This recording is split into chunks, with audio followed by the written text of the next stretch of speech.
Alors, si desktop black hole signifie le trou noir ordinateur, comme le nom semble suggérer, il s'agit d'une question qui est en fait liée à ce dont je viens de parler sur l'information qui est contenue dans un trou noir. Voilà. Qu'est-ce que c'est qu'un ordinateur? C'est un objet dans lequel on entre des informations, donc il y a un input.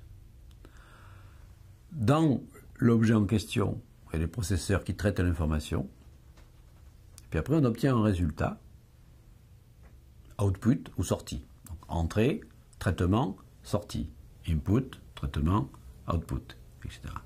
Bien. C'est le fonctionnement donc d'un ordinateur.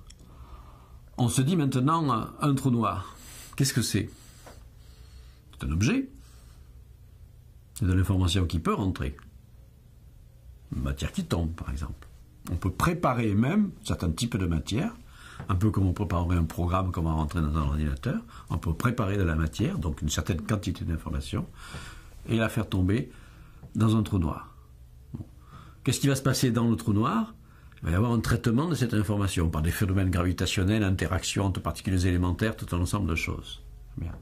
Avant la découverte de l'évaporation, c'est-à-dire du rayonnement Hawking, on disait que le trou noir ne pouvait pas faire office d'ordinateur parce qu'il n'y aurait pas de sortie.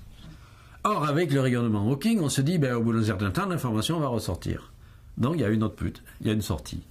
Donc, d'une certaine façon, on a imaginé, quelques théoriciens de l'informatique, et un petit peu également savants en relativité générale, ont étudié cette possibilité qui semble fascinante, mais elle est très, pour l'instant, science-fictionnesque, du trou noir ordinateur. Ce serait l'ordinateur ultime du futur. Si on arrivait effectivement à maîtriser des micro-trous noirs et en s'en servir pour processer de l'information, ce seraient des objets, ce seraient des ordinateurs qui auraient en fait des capacités de mémoire absolument gigantesques et surtout un temps de traitement de l'information absolument phénoménal. Et donc on pourrait rentrer dans l'information et avoir des réponses quasiment instantanées grâce à ces trous noirs ordinateurs.